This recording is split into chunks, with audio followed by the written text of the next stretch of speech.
Welcome to the Legion Outriders podcast, your source for the latest Legion news, opinion, and analysis. And now, the Outriders. All right, Outriders, I'm going to start the show a little differently today. This is the post-LVO wrap-up stream, and this is the Monday afterwards. We're getting together to record. We've been there basically every day, Thursday, Friday, Saturday, Sunday, because that's how weeks work. And I'm calling it out now. I'm going to get it out of the way. Go ahead, Dan. How many days? So yes, ladies and gentlemen, we have officially reset the clock. We are now 361 days to LVO. Oh my goodness. Hey, how's it going, Outriders? And welcome aboard episode number, which one are you on? 149. 149. Yeah, I almost have to that the on big here. 150. Yeah, almost there. Wow, that is kind of a landmarky one. Yeah. Anyways, I'm Outrider Matt. And this is Outrider Dan. And we are back here to relate our experiences from, the Las Vegas Open. And there was a lot of craziness that happened, so we got some stories to tell. Well, what we can remember through the buckets of beer haze. Well, buckets of beer one or two. and acetaminophen haze, but yes. Yeah, that too, yeah. But before we get started, I'd like to take a moment to thank our patrons that make recording and publishing this show possible. And today's Outrider Facts is about the astounding Zane Ferguson, a.k.a. Hot and Frosty, a.k.a. Hot and Tasty. Did you know that as a child, Zane won a leg wrestling contest against a Sasquatch? Oh. And then accepted him into their tribe, and he wandered the forests of the Pacific Northwest for the next 15 years. Amazing stuff. He also was born with the ability to smell lies. Oh, dang it. He was smelling everything I was telling him over the weekend. Oh, yeah, absolutely. Apparently, but at least it apparently smells faintly like eucalyptus, so not horrible. But anyways, So we'd like to say thank you to Zane for being our big supporter and just an awesome dude in general. But if you'd like to support the show, head on over to patreon.com/Legion Outriders. On today's show, we've got a little bit of news. Well, a little bit of teeny tiny news, teeny-tiny. Mostly a lot of stories and just kind of back and forth. So buckle up for that one.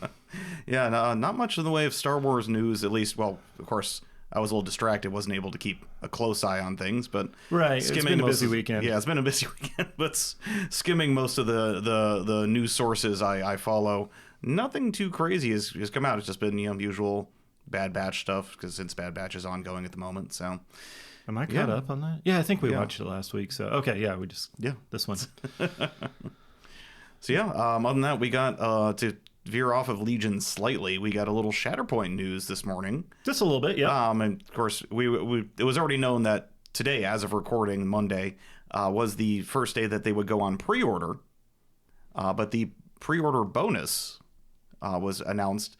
If you do pre-order with a qualifying friendly local game store, they will be offering a alternate Ahsoka model. Yeah, it looks young snips. Yeah, little snippy snips. Mm-hmm. It looks really good. Yeah. The larger format for these figures is pretty legit. But there you go. That's so pre-orders are up if you are getting into Shatterpoint. Also, all the second pack with Dooku and Magna Guards was also shown on there, but it was okay. Yeah, just the box art though, no official details of what's inside it, but still, I know John's excited for it. He's excited for that new Ahsoka model too, so we'll have to see what crazy stuff he paints. I'll have to follow his Instagram. I'm gonna need some Dooku and some of the wappity droids. Yes. So, but anyways, it was a giant weekend. Oh yes, and for us it started Thursday. Yeah. Some people started showing up Wednesday night. We had a full panoply of volunteers down there, and a big thank you to everybody that showed up to help, myself included. I'm going to pat myself on the back right now. And Dan, who was also doing double duty, he was playing and helping out. Yeah. So, but we got down there Thursday about midday. We picked up some of the tables from our local game store that are Legion specific tables. Because there were 75 total tables allocated to 75. us. And 65 provided by Frontline. So we sourced 10 from the locals, and again, for all the Vegas and Southern Nevada locals, thank you for all of your assistance here. Well, provided by Frontline makes it sound like they contributed the tables. They're holding them for us. Poor phrasing. In their inventory of tables that have been supplied by the community. There you go. General, all right. There were 65. Paint a word picture for me, Dan. But yeah, so 75 tables went up, and I think we ended up using 73 of them. Yeah. Well, of course, mine went to stream table, so that wasn't an official table number. And then we had one local not be able to drop off theirs, but that's fine. It was fine. We didn't need it, yeah. That local was John. I was trying to be coy. I know you were, and I sensed that, so I just decided to throttle it. But no, he was detained and not able to make it down there Thursday, but it didn't matter because we had enough tables anyways, so that was good. But yeah, we spent the afternoon setting them up, making it look pretty. I know Dan's posted some of them on our Facebook page. I put some in our little Discord. And actually, I should post the Google Drive because all the official photos taken by the staff were dumped into a Google Drive. We'll have to link that in the show notes. So. Emily was out there taking pictures like crazy. Like crazy, yeah. There's tons of stuff. But big event. The main the Friday. What's the word I'm looking for, Dan? What's the name of the event? The Grand Championship? The Grand Championship. Yeah. I knew it was something with a grand in there. But I think we had 150 tickets sold and 144? 43 was my count. Yeah. 43, 44. But still an amazing amount of people actually show up because people buy the tickets back in June and then...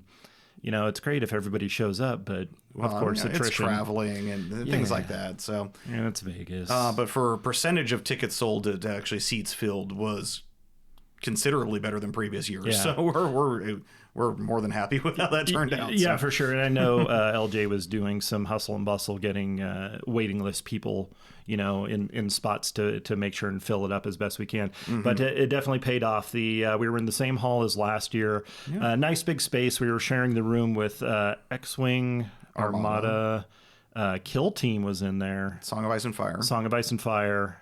And I think that's it. There was one more. We were definitely the biggest game system in there. Almost half the room. Yeah, almost half the room. Yeah. And it was a big room. So, and I'm sure it's going to keep growing from there. Hopefully. But it was really good to see. Fantastic. But, folks, you only run into it, events like this. And, gosh, it was even more so than last year when people are still kind of coming out of pandemic and you're like cave people, screaming at the moon, like, what is this?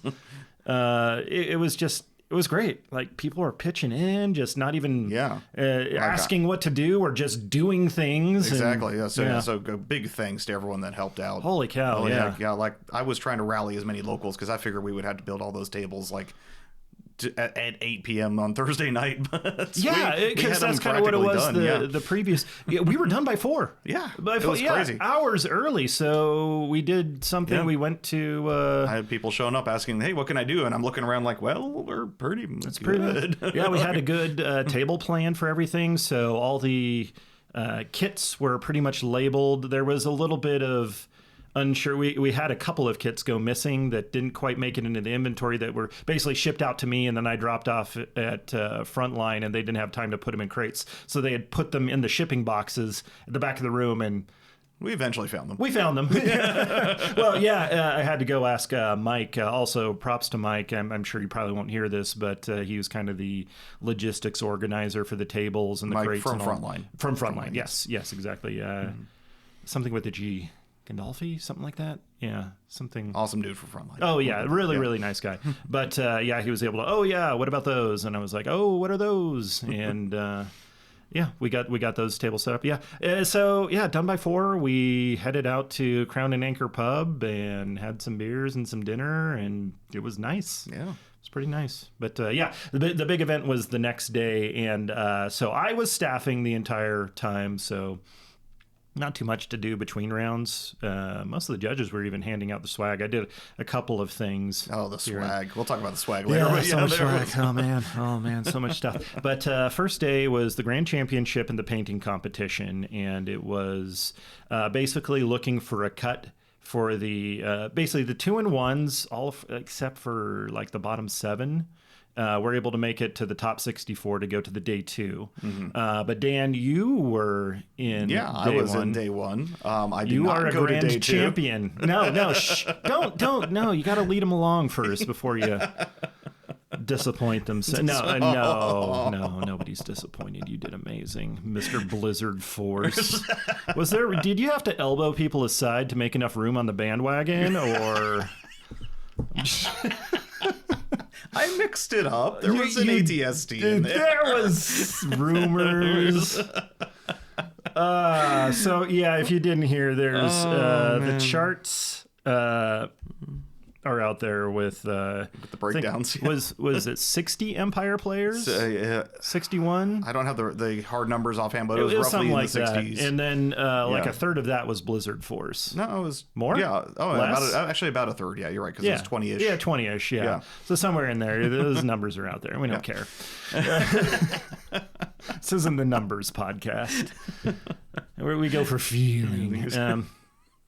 But you repped the Blizzard Force, and that's fine because you had fun with it, right? Yeah, no, it was fun. So I think I've mentioned this in previous casts, but a quick overview: Imperial Officer Becky, improvised orders, leading 2 heavy response units with the standard DLT RT-97 mix, 2 additional snows, each with an officer, because that was my ploy towards the new suppression and panic rules, was to have a little more courage and inspire in there. Yeah. Followed by 4 bikes and an ATST with the Hammer Pilot, the Twin Light Blaster, Grenade Launcher, and Link Targeting Array. I gotta say, that's a bold choice there, taking the heavy response teams. I think it's an underrated unit that's not getting seen very much play. Yeah. Wait, hold on, just being... Oh, no, everybody takes... I'm sorry, I had that backwards. But I guess you had an ATST, so there you go. But it's good that you brought that up because, yes, this was the first like major event using the new rules pack. And new points. And all that stuff from a couple weeks ago. And just from taking the temperature of the room and talking to the judges, by the way, Nima, dude, what a stud. Yes. Holy cow. Holding down all the judges did a fantastic job, seriously.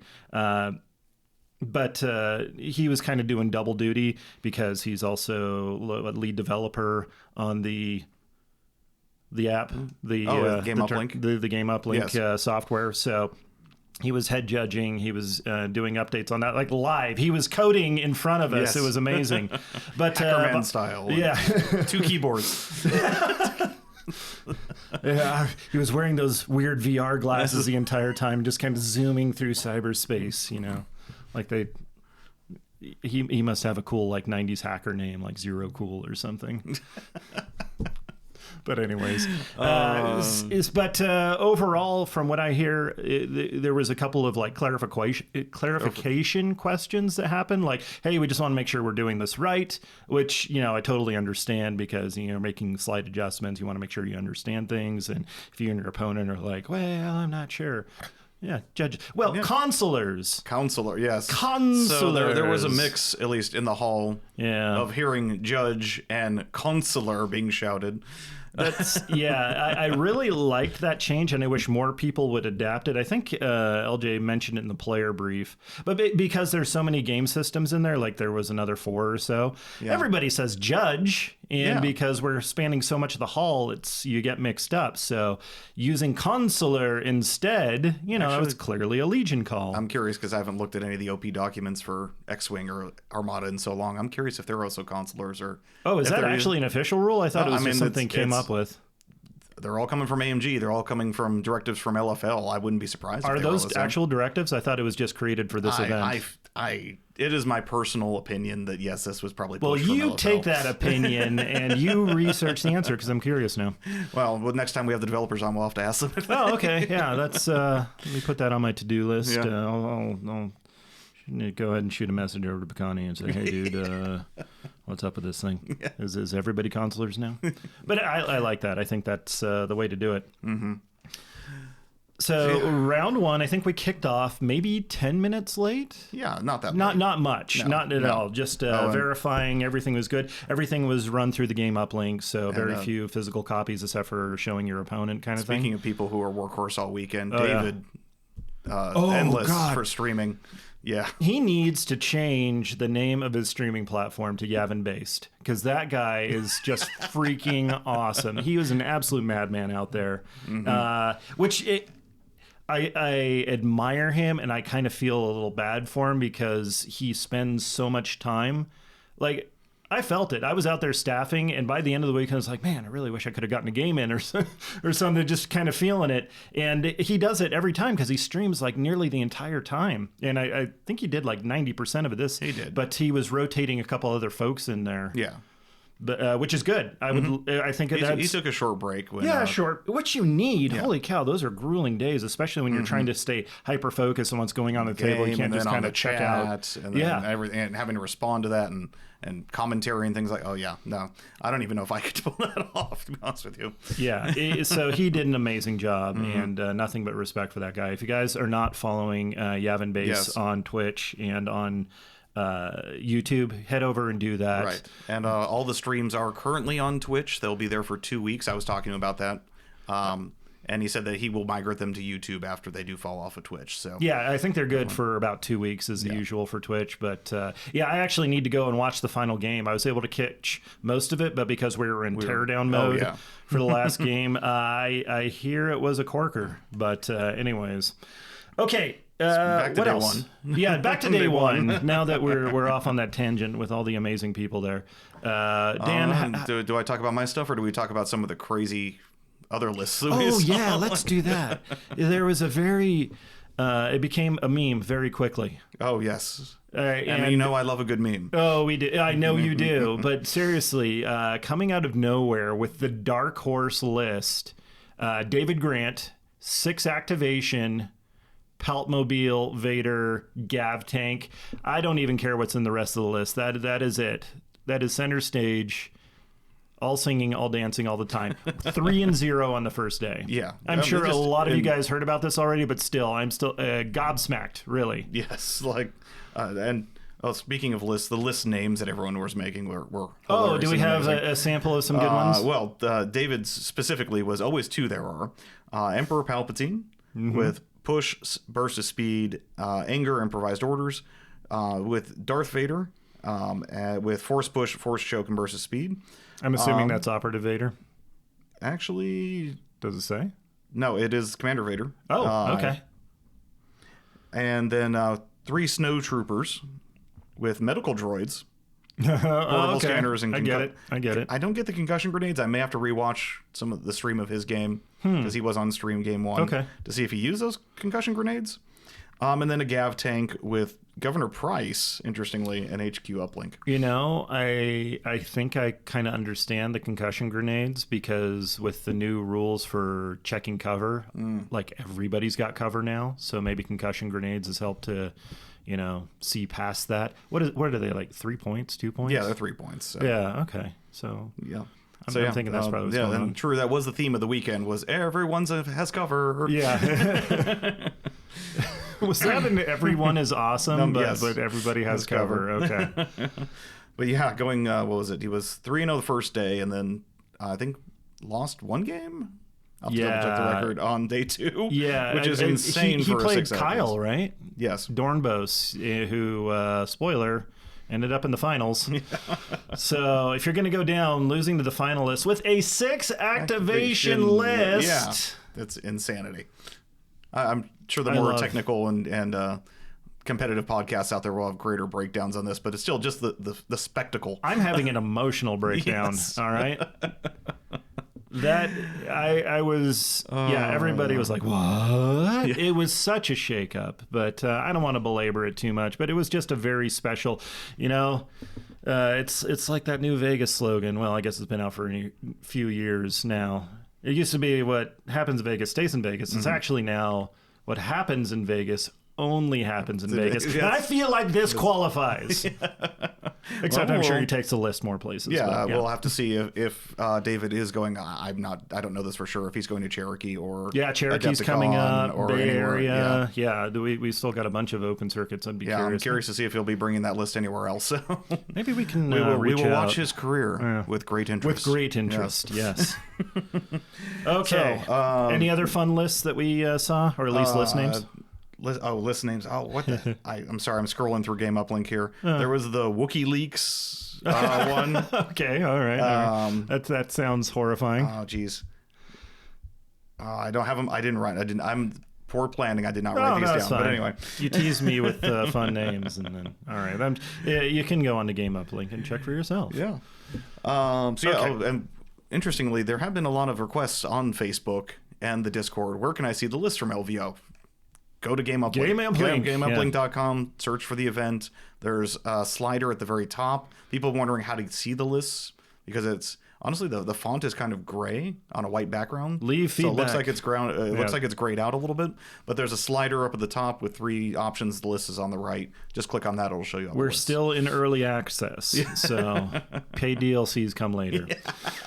Oh God, I gotta ask Keegan what paid DLC he's gonna put in that. Yeah. You'll get a shouting Dan head that gives you a countdown to the next LVO. Yes, that's, I would pay for $4.99. I would pay for that. Oh, but anyway. So my round 1, I played against an awesome guy named CJ. Okay. Where was CJ from? Do you remember? He told me. I didn't write it down, and it's been a hell of a weekend. He's from out of town. He's from but he was awesome. I'm new in town. All right. I forgot to mention my bid was 12 points. Oh, 12 points. Yeah. That's pretty deep for an outrider. We don't do that here. Which was funny because mine was 788. His was 789. So I beat him by 1. All right. And did you capitalize on this advantage? I mean, yeah, I got blue player out of it. Yes, so I did get my battle deck. Okay. So I ended up playing key positions, danger close, and hostile. Pay attention to key positions, danger close. It's going to be a theme. Oh, really? Yeah. Okay. We played on the Tatooine board that was supplied by Power 9. So we actually played on a home field advantage. Oh, yeah, home field advantage. I did not set up that board, though. So no home field advantage. Was it not to your satisfaction? Actually, it worked out in my favor. Even though he chose table side with key positions, the center objective was actually shifted towards my corner of the board. Oh. So I had a big advantage on that, actually. Wow, okay. But he was playing a Republic list with Anakin and some Pike contractors. He had a Pike Capo, 3 Phase 1 squads, 2 with DC-15s, 1 with a Z6, 2 squads of Pikes in their standard setup of a Disruptor and a Capo, and 2 Arc Strike teams, 1 with Echo and 1 with a generic DC-15. A shooty boy. Boy, yeah. So given it was danger close, I actually set up in my side of the board. This is going to be all from my point of view. So as close as possible. So I was speed 3 away from my lower right corner. And he set up entirely in the upper left corner, which I was surprised because he had a lot more place to deploy. But he was kind of huddling behind a building in there because I guess he feared the bikes. That's fair. There was a lot of bikes out there. Yeah. CJ, if my assumptions of your feelings were wrong, I apologize. Let me know. But yeah, pretty straightforward. Ran the bikes right up the center, past the center point. I was able just to move my troops onto it within a couple rounds. Pretty straightforward. I was able to pin him down in his corner. The last 2 turns was pretty much a dog pile for the objective closest to him because I already had mine in the center, and ended up winning it on points, on objective points because I was able to hold 2 and he only held 1. But not a very bloody game. It was of course, a heavy cover. Yeah. We only had one kind of weird cover situation where one of his Phase 1 squads was a couple feet back. Not a couple feet, but a little bit back from a wall. It was on another table. Yes. A couple scale feet to our Tatooine board over at P9 has some what was he call them, waist high walls, basically. Right. It was a little bit farther back from that, shooting at my bike. but because of the angles it was at, I was able to draw through the wall to the back of his base on the deck, giving my bike cover, even though under the old rules there would have been no cover. So a couple little weird cover interactions, but didn't need to call a judge on that. But yeah, otherwise just one on objectives. I think one thing that hurt him the most, and we talked about this after the game, was he tried placing Anakin on top of a building where he would be able to exemplar all of his tokens down to his entire army around the sides of it. But every time we did a line of sight check to see if he could share that token, some corner of the building was in the way. So unfortunately, there was a poor placement on there to share tokens. Overestimating the cylinder a bit. Yeah. Okay, well, that's unfortunate. And that's one of those things, it's the first game of the event. You're probably getting warmed up still. No, I mean, he was a great opponent, and actually, I will be talking about him more later because I run into him again on day 2. Oh, so, really? Yes. Okay, more CJ. The people they demand more CJ, and they shall have it. Then we went to lunch. Yeah. I don't think we need to describe lunch too much. I don't know. You went to the halal guys. Yeah, the halal guys. Great Mediterranean. Yeah, down around the corner in the casino. But I ended up walking to Smashburger to get lunch orders for people, and I was gone for 3 years. It was seriously like an hour just waiting for the food. Yeah, that's the only downside of the Rio is if you don't have a vehicle to go get food. Yeah, the food options in Rio are not the most selective. Yeah. From what I understand, so you're supposed to buy the lunches that they're selling you on the venue. Oh, yeah. Which is what we totally did, and I'm just making jokes about going to Smashburger if anybody from the Rio is listening. But it was apparently okay. But yeah, there was always a giant line for it because that was pretty much the only place to get food other than, going off site or walking to the opposite end of the casino to get Smashburger. Although they did have a little like Starbucks in there too, which I posted a view from 40th place in line one morning. But anyways, yeah. So, and that's copy paste that for all the lunch days. Basically, it's one round, then we go to lunch, and then we got 2 more rounds of whatever. Okay. So yeah, my second game. Also CJ. He's played CJ the entire time, didn't you? All right. Was on the stream table, on my own table. So, that's right. So I got paired up with Tony Hunter, the famous Tony Hunter. Oh, Tony's such a good dude. Tony is an awesome dude. We had an amazing. So there was also a painting competition on day 1, which we forgot to mention. But Tony got Judge's Choice for his... Yes, for the buses that totally wrecked my day. Yes, he had 2 AA5s, absolutely kitted out to the nines, and it was funny. I was talking to him about it. I was like, "Oh, how are you finding the A5s?" And he was like, "Oh, here's what I do." Blah blah blah blah. Gave me kind of a strategy rundown, and they're really cool. They're painted up to be like mall themed. Yeah. So one is red. And he's got molded horns on there and everything. Yeah. Just like they're and Mandalorians driving them and hanging out of the side doors. Like the hobby on that thing is amazing. Yeah. But one painted as Maul, one painted as Savage Press. Oh, very cool. Yeah. I didn't realize that's what that was supposed to be on the other one. But also big shout out to our own, my name is Jeff, El Jefe, who won Best Painted Unit Award. Yes. So his... was it the Clan Ren or... It was Mandalorian Resistance. Resistance, yeah. He did an amazing job. I remember when he was working on those and pasting up pictures, but well done, dude. Yeah. But anyways, yeah, so I was talking to Tony, and I got the rundown, and then I found out Dan was going to play him, and I was like... Good luck, I didn't want to. Yeah, you didn't tell me the strategy beforehand. No, I didn't. You told me I was playing Tony, and you told me I was playing Stream. Yes. Before the pairings were officially announced. Did I? Yeah. I mean, no, they were definitely announced. I would never. Well, to be fair, David Endless also told me that as I was walking. You were the second person to tell me. Oh, okay. See, it wasn't even news. I mean, no, they were already posted. How dare you try and incriminate me and David?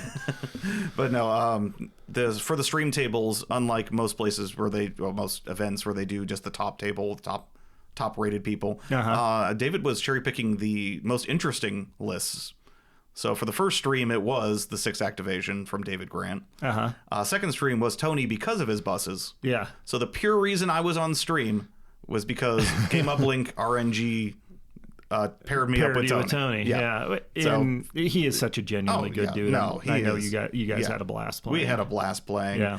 It was an emotional roller coaster for the chat. I can tell you that. Oh man. Yeah. So this is your second table that's home field advantage. Literally, you were the construction foreman on this this board. So when we walked up to the table and we're like discussing terrain, Tony straight up asked me, "Well, you built the table. Tell me what everything is." I'm like, "We're supposed to discuss this here. This is." But here's what it is.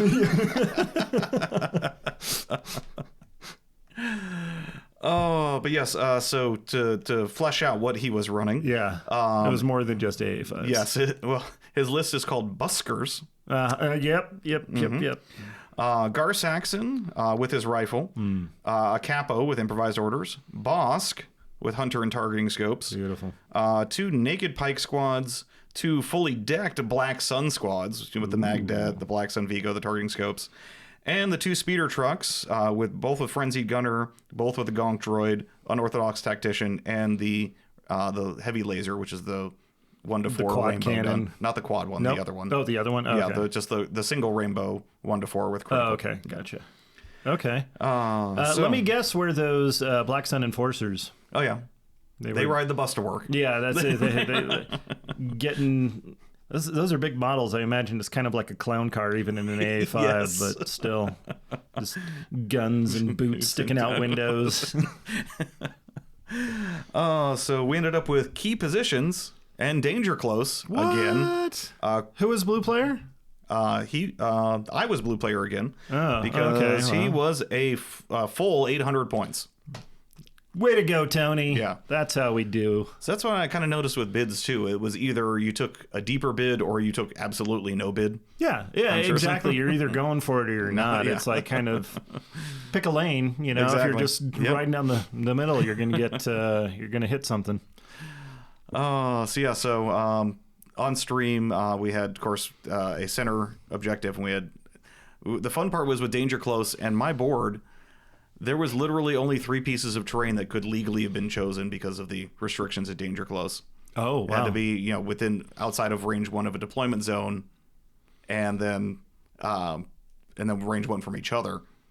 So the way things were laid out was a little interesting. In fact, we had to refer to the card because on his side of the board he actually did not have any legal target.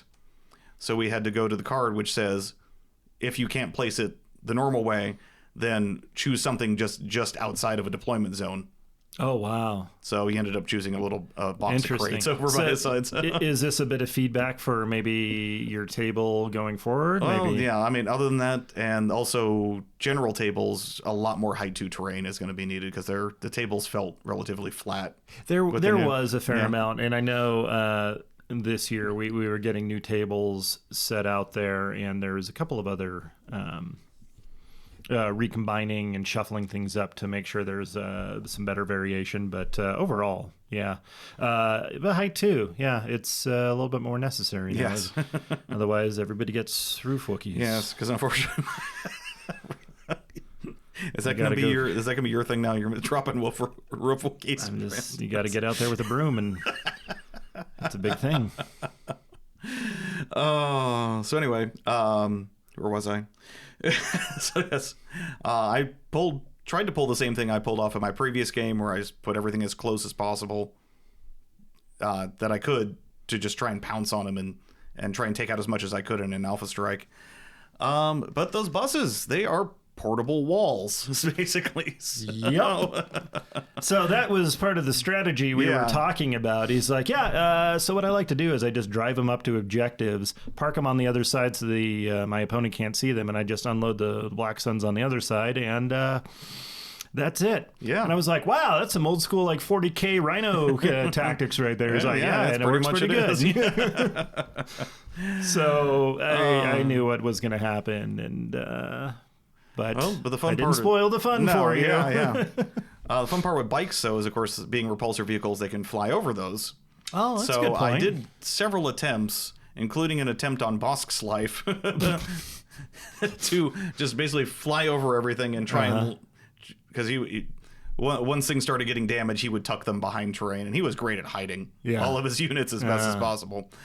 But I did make an attempt. I flew a bike, literally just compulsory move over a piece of terrain, landing on the top edge of the terrain where his Bosk was hiding under, in base contact underneath it, and shooting down at him essentially.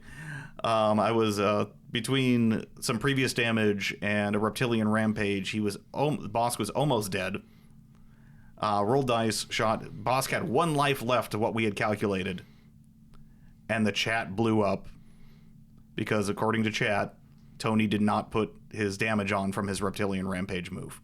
Oh, okay. Oh yeah, I remember you guys were talking about it after the fact. Yeah, but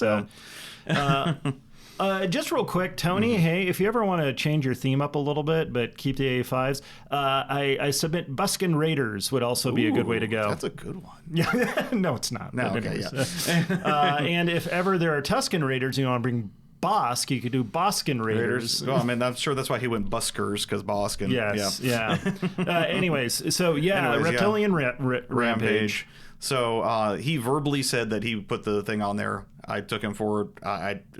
When the question came up, LJ came over and said, "Hey, did the situation happen?" We both agree that we were to both of our memories that it had. Yeah. So we let it play. We let it lie. It was not a problem, because honestly, Bosk didn't do anything of consequence after that point anyway, because Bosk was on to at the time 1 health. So he was just hiding him and keeping him out of the, out of the fray of everything. Trying to regenerate? Well, regenerate and then preserve the activation as well. So. Yeah. Huh. Afterwards, both independently, I reviewed it when I got home, the feed, because luckily it was on stream. He reviewed it as well. He literally messaged me late that night saying, "Hey, I watched the video. I did miss it. I apologize." I said, "Hey, it didn't affect the outcome of the game." Because it has the potential to put damage on him, right? What? Or the Reptilian Rampage? Yes. So Reptilian Rampage, you are allowed to attack twice, and you may take a wound to do a speed 1 move. But if he was at 1 wound... Well, this is previous to it. He had done that the turn previous, and then the bike came, shot him, and it left him on 1 wound.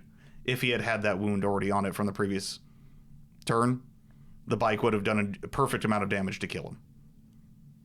So I'm sorry. This does sound consequential. Okay. Bosk did not touch an objective. Okay. He didn't Did it come down to kill points? No. Okay. It was, that part doesn't really matter. Yes. It's an unfortunate mistake, but these things happen. We are imperfect people playing an analog game that does not prompt you. Yeah, it's an abstraction of events going on too. So plus, you're playing on stream and things are, moving and I was trying to prompt chat into it, but we had some audio issues during our game when I re-listened to it. Our mics were, I don't know if they were rubbing shirts or just cracking out. Lav mics are tough like that, but okay, well, that's unfortunate, but it happens. Yeah. And I know Tony would never Tony's do that. One of the nicest guys in the world. Seriously, yeah. And I know he felt awful because he kept apologizing to you. Yes, he did. And I kept trying to tell him, no, it's okay, man. It's great. And just keeping the game flow going was more important. That's the important thing. Quick question. Did you use Pass It All? Did you use Pass It All this weekend? In later games, yes. In later games, maybe yes. I probably just should have, used to because it. he started burning through my activations, and because I was just losing activations left and right, there were probably some opportunities I could have passed. Okay, I'm just kind of curious. I didn't hear a lot of people talking about it, so I'm wondering if people just need to start getting in the habit now, if it's available to them. I might have to rewatch, because I watched some snippets of the 6 activations, the first game of the day, with David's list with 6 activations. I don't. How much did he pass? We might have to figure that out. I don't know. Yeah. I feel like if you're going for 6, it's deliberate, and that's part of your battle plan. But who knows? I'll have to go back and watch some of those. Anyways, like I said, Tony was an amazing opponent and an amazing guy. Yeah. Fortunately, he was able to kill. Well, unfortunate for me, I should say. Yeah. Lucky for him. He was able to kill enough activations that I couldn't hold enough points. I ended up going on objective points to him. He was able to claim 2 out of the 3, and I had my 1 back one. So How deadly were those Black Sun Enforcers? oh god, they I think Becky got vaporized. Oh, okay. Imperial Officer Becky. Okay. Yeah. Oh, actually, yeah, because he did not get the bounty on Becky with Boss, because Boss did nothing after he was down to 1 health. So that's the only target you have for that, right? yes, that's the only target I had on that. So That's but yeah, he vaporized some core squads as well. So okay, interesting. So I pretty much had an ATSD and like 2 core squads left after all that. But seriously, a cool list, and it sounds like you had a lot of fun. Oh, we had a fun, and of course the game is on Yavin base, so if you do want to review it, definitely take a look. Go check it out. Yeah. Okay. And then we're gonna wrap up the last game of day so one. last game was with Brandon Tripp. Where's he from? Was it? You're noticing I didn't write these down in the show notes here because that's one of the notes I always make, right, so right. that's why I'm calling him out. Need to start doing that. Nah, it's fine. I mean, you took the important notes. I like to find about the people, not so much the lists. You're the other way. You enjoy the lists. Well, Brandon, who is also CJ's doubles partner. Oh, wow. So it's funny that I ran into that one. So he is also from out of town. Yes. But let me pull his list real quick. I remember most of his list, but let me just see. So you were blue player on this one, it looks like. He was also playing Empire. Another KP. Holy crap, man. Like I said. KP, and with the spread of battle cards, we could have played on Danger Close again. But I saw Danger Close in the first slot, and I'm like, I don't want to play KP Danger Close again. No. Let me mix it up. I vetoed it, so we got Disarray. Okay. Which I found was actually a horrible idea compared to this list. You should have done it if you weren't so war weary from the first. And clear conditions. Clear conditions again. So yes. Almost Danger Close. Yeah. So anyway, Brandon had a Imperial Hero Hammer list of Veers, Iden, Boba, Bosk, Shores with a mortar, Snow Troopers, and 3 Scout Trooper strike teams. So the reason Disarray was actually better for him is because he has heroes that all have high courage themselves, so they don't matter if they're spread out. Yeah, they are their own cheerleading squad. So being Disarray, I put all my core troops and Becky and the ATSD in one corner and all the bikes in the other, because bikes are fast enough to get out of the corner and sure, you can reposition them real fast. He put all of his troops in one corner and Bosk solo in the other one. So yes, another Bosking. That sounds like a reptilian outrage. Yes. He's left out there by himself. And this was probably the bloodiest game that I had. Oh, I think I saw the last bit of this. Yeah. Well, there was my day 2 game that was also very bloody, but this is my bloodiest day 1 game. Okay. Because we were just destroying units left and right. Nice. This was on a one with those stackable trees. It was Endor-esque, but they had a bunch of like fungus growing off of them. Right, non-copyright infringible forest moon.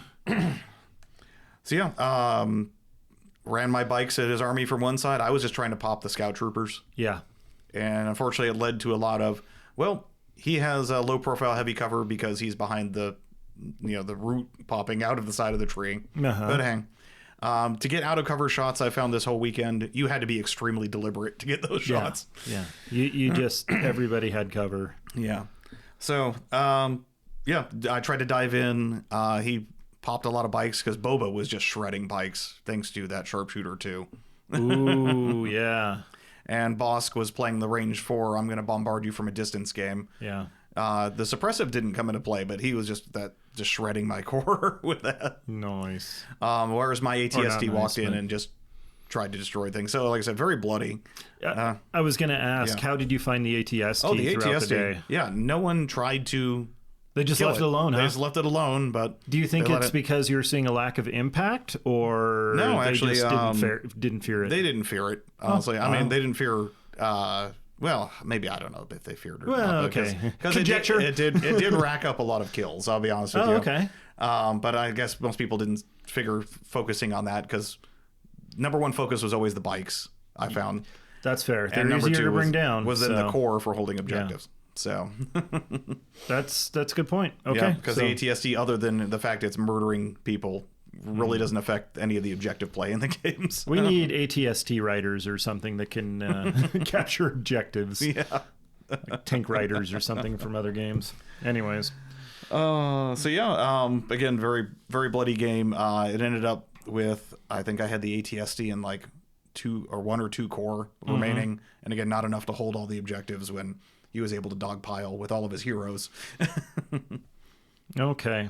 But, so 3 rounds that day, and you had to have at least a 2-1 average to go to basically the second tournament for day 2 of the top 64, which actually played right in your hands because you wanted to do unconventional warfare the next day, and we'll talk about that here in a second. But I think we wrapped up, around 7:30 or so? Yeah. So we started registration at 8 o'clock in the morning. 9 o'clock, about 9:10, I think, is when things, 9:15, somewhere in there, actually started, and wrapped up about 7:30. And then there's more to these Convention Legion events than just playing games. I mean, that's cool and all, but we actually had the social event, so we did same as last year. And a lot of us went down to Hofbrauhaus. You didn't make it out because I know you're in town, and it's a tiring day. But I made the effort to go down there. Thanks again to Zane for letting me crash in his room because I didn't want to drive. But yeah, we got down there. There was a good, I think, 60 some odd of us, so more than last year. Yeah, we had. It's funny so. Last year, which I didn't go, this was all related to me, but Emily, who was kind of, the group mom, trying to get us all moving in the right direction, she went down there last year and tried to call ahead and say, hey, we're going to have like a bunch of people coming down there. She was guessing like 70 people. I think it was over 50, so it was still quite a bit. And she was told, oh, we don't do reservations for that big. She was okay, fine. So they just went down there. They've got a big beer garden. It's kind of a big Oktoberfest thing. I think we've talked about it before, but they've got a big like beer garden area in the back with trestle tables and all that. Plenty of room. That's why we always go there, because we know they're going to be able to sit everybody. And it's, a lot of beer and German food and polka music. But anyway, so this year we showed up there and she's like, okay, we're going to have, probably about 70 people. And they're like, what? Why didn't you call ahead? She's like, I tried to last year. You guys told me to buzz off. And they're like, no, we need to know, and it's going to be that many people. And it was funny. So she told them, and ends up she's got now the contact card for like the sales manager and the manager for the event, so she can call directly next time, so she doesn't have confusion at the front desk. But anyways, everybody got in there. Everybody had a lot of beer, and it was a lot of fun. We continued the tradition of LJ getting some Jaeger and a spanking. I didn't see any video of that pop up on Discord this time. No, I don't know. I know somebody was recording it, but I can't believe it didn't make it out there. I think it was a little less dramatic than last year. Ryan went up there as well, and that dude was a stone cold, just like he got the smack and didn't move an eyebrow, nothing. My goodness. And that probably would help him out to run the doubles on Sunday, just having that kind of stoicism. And but yeah, it was pretty amazing. But anyways, we hung out there, and it was a great little event. And so you'll have to try and make it next year. Yeah. Really since next year I'm probably just going to be straight staffing. Yeah, probably. I look forward to it. Yes. Okay, good. Just remember, call ahead, I guess. Yeah. But anyways, so that's going to lead us into day 2, but we're going to take a short break, and we'll be back to talk about that in just a second. Hey guys, Matt here to tell you about our friends over at 6UP Supply. If you're like me and don't have access to your own 3D printers, 6UP Supply has you covered with a whole suite of printing services to bring those awesome files to life. The Outriders are proud to be partnered with 6UP, and you could find special themed terrain, gear, and tokens with a big discount for Patreon members in the Outrider Central section of the website. And that's not all. You can also get terrain bases, game supplies, tools, LED kits, and more. stuff is being added all the time. So stop by the number 6upsupply.com and use coupon code OUTRIDER to save 10% on your next order and let them help you up your game. You are receiving the Legion Outriders podcast. Ending the transmission now would be most unfortunate. And now, the Outriders. All right, welcome back, Outriders. Matt and Dan here with you with continuation of the post-LVO wrap-up. We're into day 2 now. This would be Saturday. Yeah. I've got to shift everything because my days, well, our days basically started on Thursday, but Saturday, game day, this was Unconventional Warfare and the top 64. We're not going to talk about the top 64 because Dan wasn't in that. We did have 2 locals go to the top 64. That's true. We did. Thomas, our local hometown hero, Yes. made it into day 2, as And well Patrick. as Patrick. Yes, another great guy from the community here. At least 2 Power 9 locals out. Yep. I'll have to double check if the other stores have anyone. Excuse me. Yes, but I think they both got eliminated first round. Yeah. Was it first round? I'll have to recheck. First that. or second. Yeah. But anyways, they nobody made it past day 2. But that's fine. I mean, getting to day 1 is amazing. Actually, Jeff qualified. Right, but he couldn't. He had life. He happen. couldn't make it to the second day, so I Yeah. ended up conceding, and he could have been there. Could have been a contender. But no. Life. What a pain in the butt. Yeah, life is annoying. Yeah, Anyway. just knock it off. Come Yeah. on. Okay, Anyway. so you went to Unconventional Warfare. yes. For the people that don't know, what is Unconventional Warfare? Unconventional Warfare was released as a kind of an event with alternate army building rules. Was released a little while back, actually. Yeah, it's been a out couple for a years. And looking This was at it, originally an official FFG. was it FFG or was it AMG? Wasn't it? One of the two. I thought it was an OP kit or something, wasn't it? Yeah. Maybe I'm misremembering, Yeah. but please. But it feels like this was kind of the precursor to Battle Forces. Yeah. Because you can choose a couple different themes to build your list around, and it lets you break the Battle Force rules. Right. So the one I chose was called Lead from the Front. It lets you choose additional hero characters, commanders and operatives, and additional special forces. That's right. He couldn't leave Iden at home for that No, long. I couldn't. I didn't. Starts getting antsy. Yes. You know, he needs to blow something up. So my list was Iden and Krennic.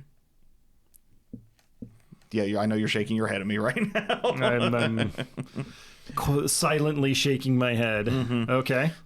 Backed up with, of course, Inferno Squad, 3 ISFs, Okay. and Krennic lets me bring the Death Trooper Squad as well. Oh my goodness. So yes, Wow. the one I could choose, you could the army building rules I chose was you can have up between 3 and 5 commanders or operatives, and up to 4 special forces, with of course Krennic letting you take the 5th one. So yes, You're I just did. breaking the system left and right. Yes. You min-maxing so and so. All right. Yeah, but you chose those, huh? I chose those, yes. Of course, backing those up, because you have to have at least 2 core in that setup. There were 2 Naked Storms, and you had to have at least 3 commanders or operatives, so I had an Imperial officer in there as well. So of course, Hero of the Empire Becky is there as well. I'm here too. Yes. So my first game, I played CJ again. We both get to the table and we're like, oh, hey. Yeah, it's funny. They started out the player meeting that morning. This was for the top 64. Did I say 32 earlier? I meant no, you didn't say it. You said 64. And they were like, so because this is a new tournament, if you played somebody yesterday, I don't care. You're going to play them again. Yeah, so pairings were not reflected as the previous days. And this was completely separate event, so even even so. But still, it's kind of funny, because how many people were in Unconventional? Let me pull that up, I actually. guess we could do some math there, because I'm assuming it's all the people to make day 2. 60 were registered. 60. Yeah. Hot damn. Yeah. Which is For really side good. events? For a side event, that's That's crazy. It's side events at LVO. Yeah, get bigger than... so 60 for this one, and then we had 33 teams registered for the doubles on Sunday. Mm-hmm. Crazy pants. I love it. Yes. you stay for the side events. Oh, Screw yes, no. gambling and going to the shows and all that. We've got side events. And not just stay for the side events, just for the gaming, the events. Yeah. But like I said, we're going to talk swag later. And Oh, holy heck, yes. every game you played somebody walked around to the table just like taking it out of a bag and just tossing it at everybody. Have stuff. Okay, so anyways, you played CJ. Who, this may sound a little familiar at first. His list was called Lizard Lick Towing. That must be a reference to something that is actually a thing and not whatever Well, the it hell had some that lizards is. in it. Okay. Did start off with Vader and Palpatine, though. Okay. Yeah. And Commander Vader and Palpatine. And backed up by Bosk. So there's your first lizard. Okay. Lizard wizards. Okay. Yep. 2 Naked Snows and 2 Dewbacks for 7 activations. I do love some Dewbacks. Okay. 7 activations. Yes. Wow. Oh, my list, I just called it special number 5 because there were 5 special forces. It was lame. I agree. CJ we gotta workshop this ahead of time, Dan. I am horrible. Embarrassing yourself. I am horrible at listening. You're embarrassing us. Yes. Come on. CJ actually told me, since I have, with my Death Troopers, of course, and this was a theme with mine because I was a flat 800 points, was people asking me, what upgrades are on that? And I said, none, because I couldn't afford it. My Death Troopers did have DTF. And he said it should have been I didn't DTF. And I'm like, that would have been perfect. Oh, you bastard. That's horrible. Anyway, so we played Payload, which was really fun, actually. Oh, really? Okay. Payload with Advanced and Fortified. Okay. And we were on this kind of swamp table that had, the best way I can describe it, it was all Tyranid themed, I know which one you're talking about. Yeah, it's very alien vegetation. It's not necessarily Tyranid, but I mean, I'm sure it came from that design. You think so? Okay. But it was all painted green and swampy and everything, and his lizards felt at home. So I guess it's better Tyranny than Shrekky, I guess. Yeah. But out of my swamp. Oh my god! Don't give me table ideas. There's other swamps in Star Wars. Yeah. One or two. Anyway. So with Payload, of course, since we were on advanced, we basically put ours in the center of our sides of the table. And I chose a objective point for him in the upper right-hand corner. He chose, I chose his in my lower right-hand corner, so he had to basically just come into my corner where all my guys were. And he chose mine in the upper right-hand corner, so our payloads would basically make a giant X. Wow. Across our half of the board. So yeah, we only use basically half of the board. I'm immediately brought back to the 80s as a child watching Saturday morning cartoons and seeing the Hot Wheels Crossfire. Or is basically the loops, and you have 2 cars going the opposite ways and they have to do a jump in the middle of the table. Or the track. And since that's what payload I'm carts now. can only go the height of their handle now, unfortunately there's no jump. Sad. Very savage. But yeah, so he flanked his dewbacks around to try and intercept my cart, whereas my special forces just tried to tack strike forward to try and nuke as much as possible. It would have been a better tack strike had his first and second activation not been Reptilian Rampage, Bosk, double shooting Inferno Squad, followed up his second activation of Palpatine, pulling the strings Bosk to shoot Inferno Squad. Oh my! First 2 activations, Inferno Squad off the board. Wow! That escalated quickly. Yes. That Relby mortar gun putting in some work. Yeah, like the Bosk was all over everywhere this event. If it's not like Bosk is, it's something like Bosk is good or something, Yeah. Wow. Okay, so it got better from there. Yeah, it got better from there. He dove. Most of my tack strike went into Palpatine, which put 3 wounds onto him. Yeah. So, did he have a bunch of medics this time? No, he didn't have any medics on there. So yeah, I put wounds onto Palpatine. He dove his Vader into my lines. As you want to do. His Vader model was amazing, by the way. It was a Vader, the core box Vader with a hand going forward, but he put the Rebel ATRT driver in that hand, like he's holding him up, choking him. And it looks amazing. That was an amazing model. Cool. By the way. That's super cool. But yeah, so dove his Vader in. I ended up just, withdrawing and shooting the heck out of Vader. But this was my bloodiest game. Because in the end, it ended up being, I think it was just Iden and 1 squad of ISF and I think the ATST. no, I did not have the ATST in this. This was the special forces. That's right. Yeah. Oh, so that one I was thinking about yesterday, that was the one where it was like 4 models on the board. That was your last game. That was our last game. Yeah, that was the ATST and then a couple of heroes. Oh yeah, that was my last game. Yeah. Okay, that's the one I was thinking. All right, go ahead. Right. Sorry. But this one only had a couple models on the board because at the end of the game he had Bosk, and that was it. Wow. Versus I had like 3 or 4 squads left. Wow. So, ended up tying on objectives because my payload was able to get in range 1. His was at range 2. Wow. Okay. So I got the extra point there, but he had killed Becky. So he had a bounty point. Wow. Okay.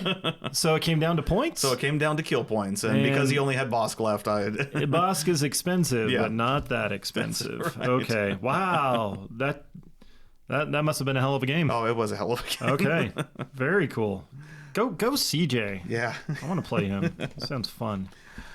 So my round 2, which one was this? This was against Josh Cook. Let me get his list up here.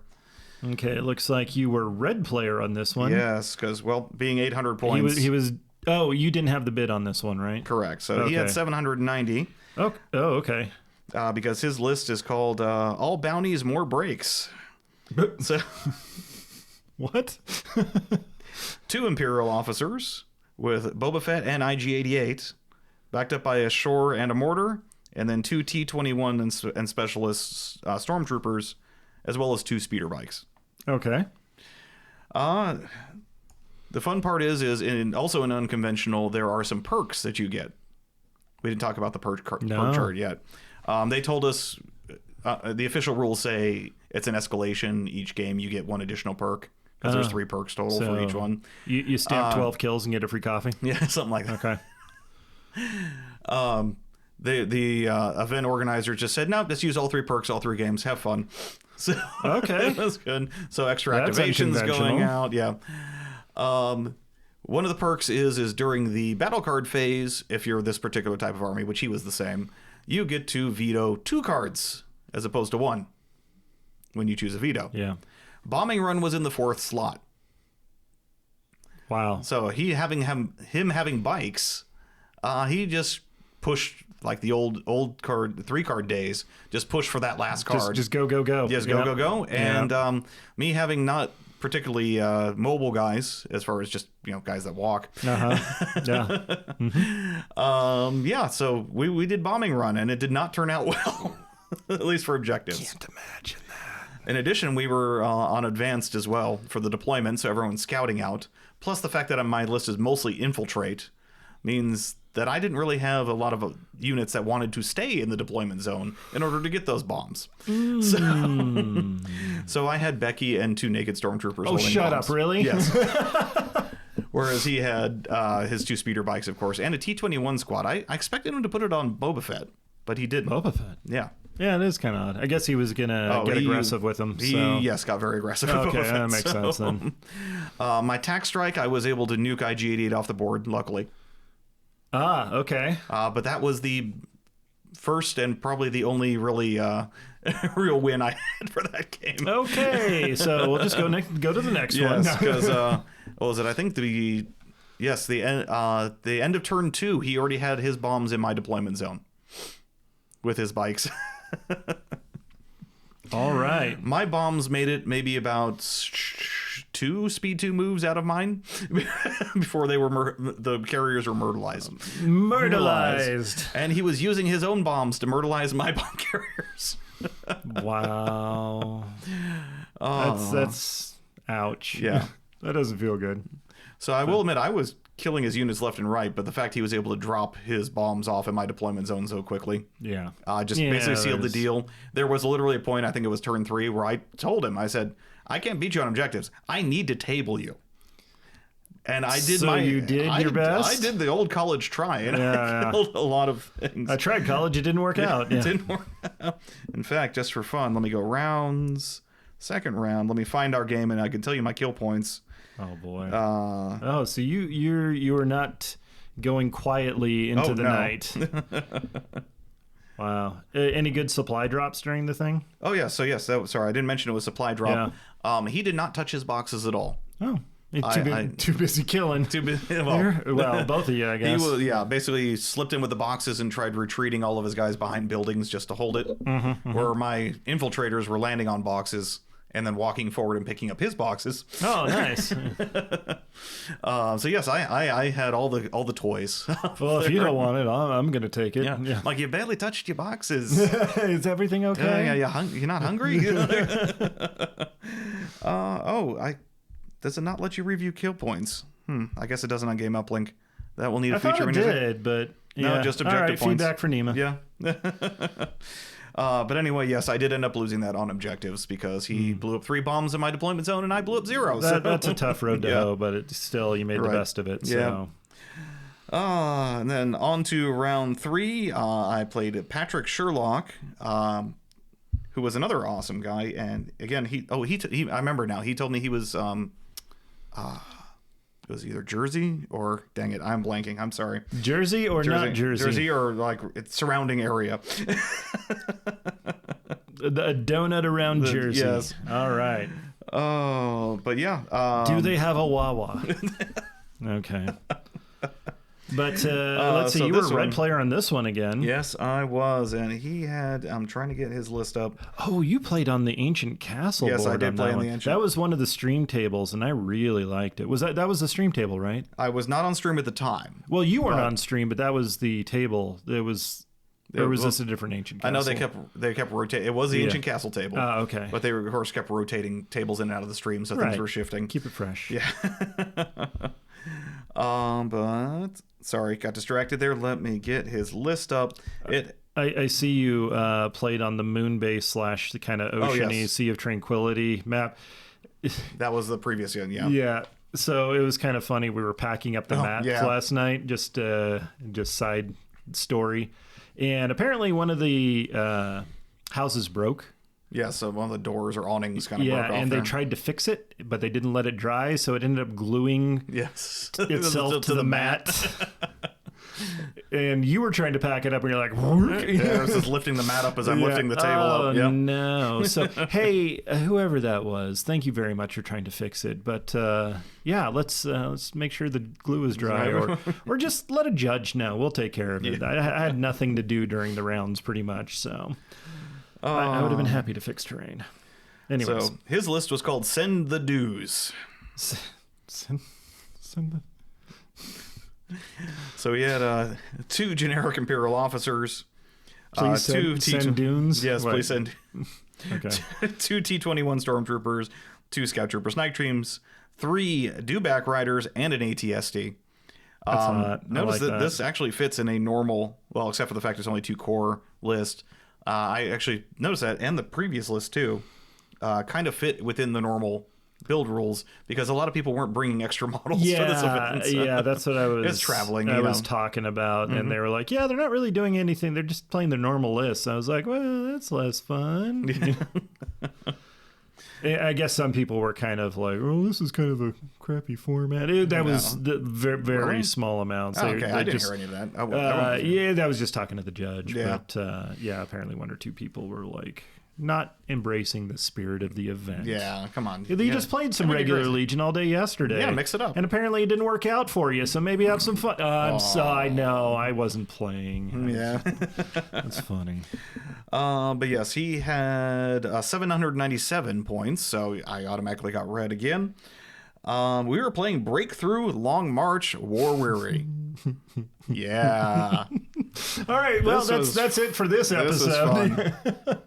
So there was a moment where after the tax strike, where I'm like, maybe I can take a few things off the board, where I realized I can't out firepower an ATST with dues and all of that. So this Nor can you slip past them to... Well, no. Oh, really? We turned this into the Imperial... I called it the 5K Tough Mudder. Oh, that's right. I saw part of this. Okay, yes. Where I basically had one board edge with within this speed of a 1-speed move, 7 activations just double moving every turn up the side of the board while under fire from an ATST. And a few other things. Couldn't he just spur the dewbacks all the way up and just kind of spike the football? tax striked one dewback off the board. Oh, bold. The other two, though, because he ran them into melee with Inferno Squad, which was up front. Okay. I had All Aiden right. join Inferno Squad in that melee, and Aiden tanked 2 dewbacks for most of the game. Oh, she just kept... just got saving- that rolled up newspaper, just bopping it on the nose, like, no! It was a lot of, roll damage, roll the blocks, and a blocks almost everything. So it was chip damage, just chipping through. both directions the entire rest of the game. Because he figured with 2 dewbacks he could kill Aiden real quick. I don't know if her Terraskazi is good against dewbacks. Well, having nimble, Yeah. I had the droid on her, so she was a little more tanky. Okay. Damn. So yes, Aiden and Inferno Squad held the 2 dewbacks, while basically everyone else just ran up the side of the board to try and get into the end zone. Basically. Oh, unfortunately, I did get to the end zone with 5 of those 7 activations. But with the ATST spinning around, and then once the dewbacks were free of Aiden, they did spur into. Yeah. So it ended up being actually 5-4. Wow. Okay. On activations. I absolutely did not predict that. Yeah. So I thought they were just kind of, because that's a long march. Yeah. And they only had one person panic being under that fire, and it was Krennic for 1 round until Becky activated and then inspired it off of him. So Wow. so I did not run into a lot of Krennic. Becky inspired Krennic. Yes. Oh my goodness.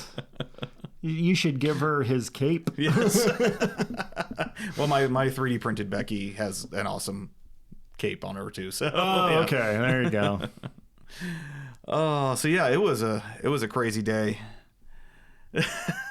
That's all. I mean, what else can I say? Yeah. No. Okay. Yeah. That sounds like an absolutely great day too. But there was one more. We had the Sunday, and Yeah, we were so- down to the top 8 for the championship. Mm-hmm. And then the much awaited and celebrated doubles day. Yeah, Ryan puts on an amazing event every year. Yeah. Yeah. He brings the sizzle. Right, and original plan was for Jeff and I, El Jefe, to do Yes. teams on there, but unfortunately life, Right. gets in the way of things. Yeah. So you we didn't had- have a partner, but we needed help anyways. Yeah, you needed help, and yeah. I wanted to hang out, and I was already my back was destroyed. I was you were going bending over tables all day. yeah. So I'm like, let's go lift I- boxes as a nice break for you. Yeah. Smart. No, but I appreciated the day to do less work, I guess. Yeah. Still be there with the people having fun. And we had a couple locals teams. Coincidentally, 2 of the we had 4 locals teams in the Did team we? event. Yeah. Oh, okay. Do we have the team names? Oh, hell. Yes, we do. Oh, No. Do the team names get? No, the team names don't get put in game up. okay. I'm sure It's there just were the some fun person, ones. The person who registered. oh, right. It's It's under their name. So hopefully that'll be functionality gets Yeah. added, because there's some. Because they can always add a some fun. team or affiliation group, because that also would help with travel groups. But anyway. Yeah, coincidentally, 2 of the Vegas teams got paired with each other first round because there was no travel grouping. But no, they made a great time of it. They were enjoying Okay, yes. the entire team. I think the team side was louder and more rowdy. Oh God! Yeah, there was so many whoops and hollers and buckets exclamations of beer going around. Yes, there was. There was. So The most expensive Coors Light you've ever had.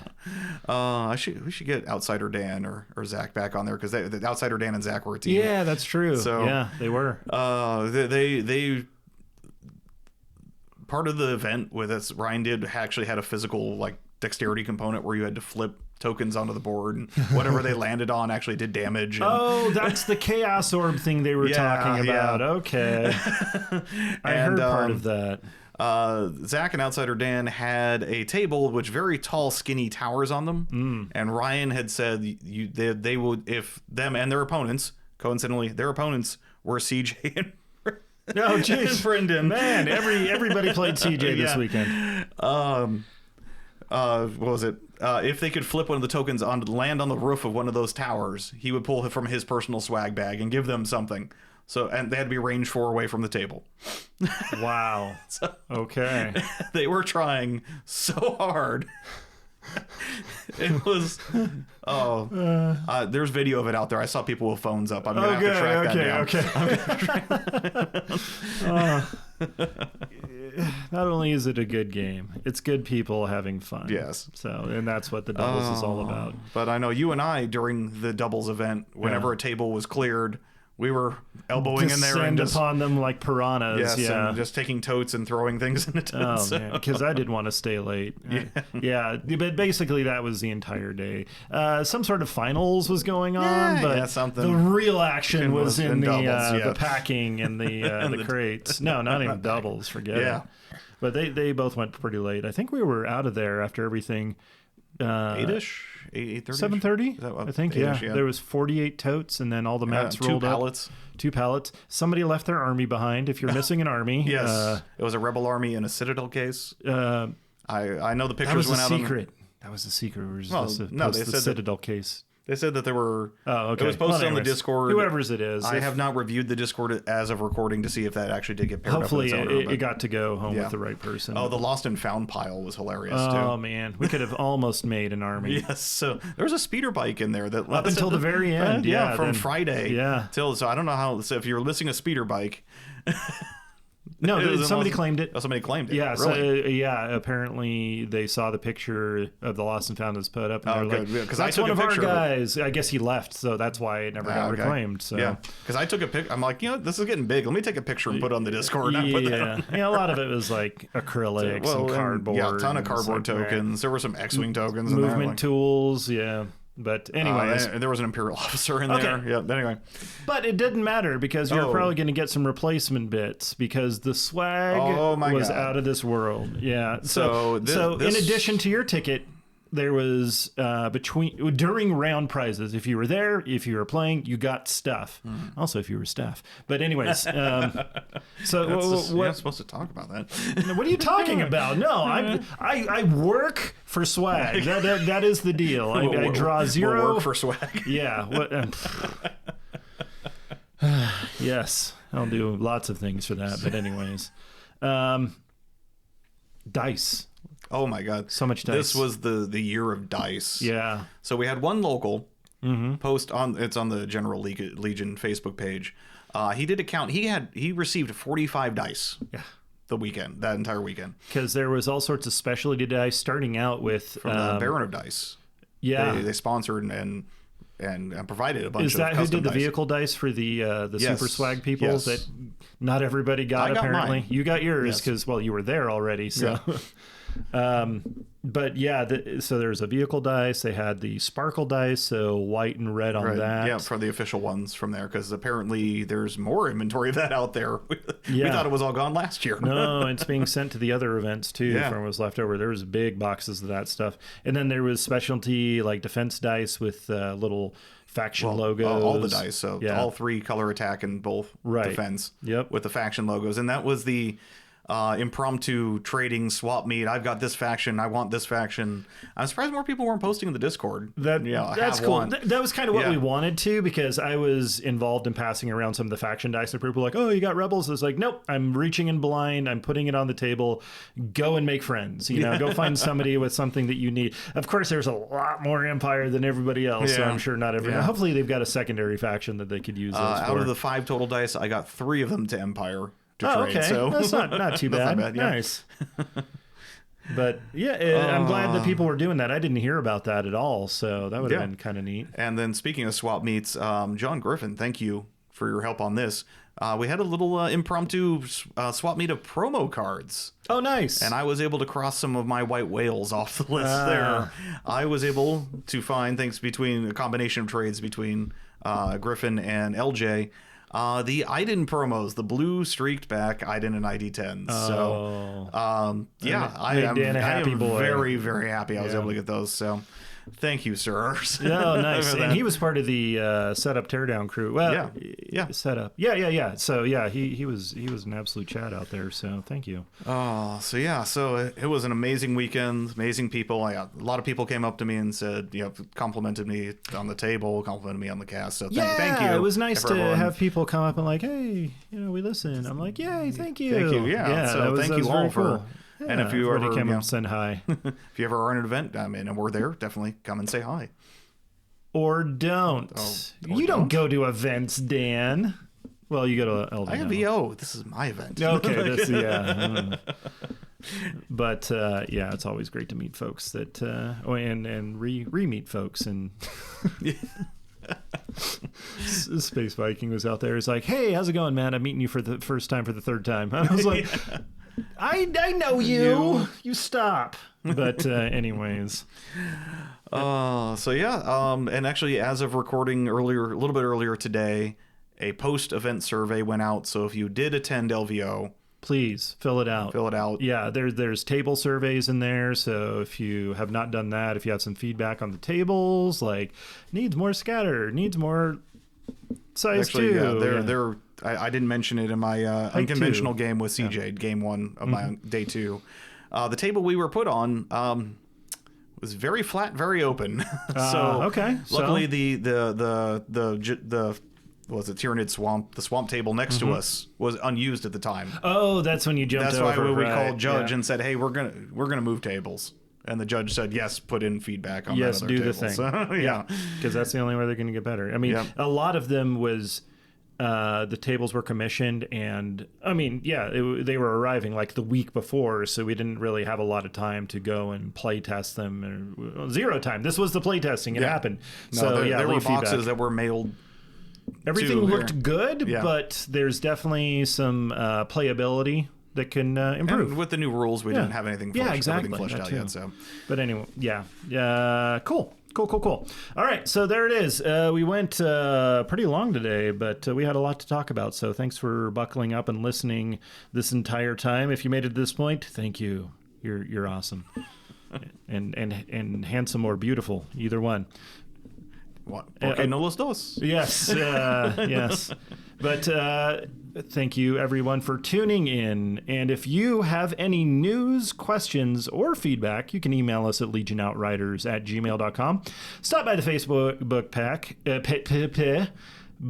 page being curated by Outrider Dan. Who's I'm sure we're gonna have a lot more stuff from LVO going up there. Yeah, well, put some pictures up there, some that you took from our Outrider Discord. As well as, yes, we reset the clock officially on the page after the event. Yes, Nick, I know you're listening. I waited till finals were over this year before officially declaring the next LVOs. Very nice. But you can always find us out in the world. Dan, where you at? On the Discord as either Outrider Dan or DanTech, and also hanging out in your Twitch streams. Thank you, which you can find at twitch.tv/captain_archer. Stop on by, say hi, let us know that let me know that you're part of the Legion community. I always love to find people over there. Or you can find me on Twitter at @grn_archer, or on Discord as either Captain Archer or Outrider Matt. Otherwise, guys, everybody have a wonderful week, and we'll see you next episode. And next time at the next LVO. Yes. You can do that every episode. This concludes the current episode of the Legion Outriders podcast. You may cultivate a tactical advantage by observing the Outriders on Facebook or Twitter at Legion Outriders. Wisdom advocates subscribing to the podcast. Acting otherwise is reckless.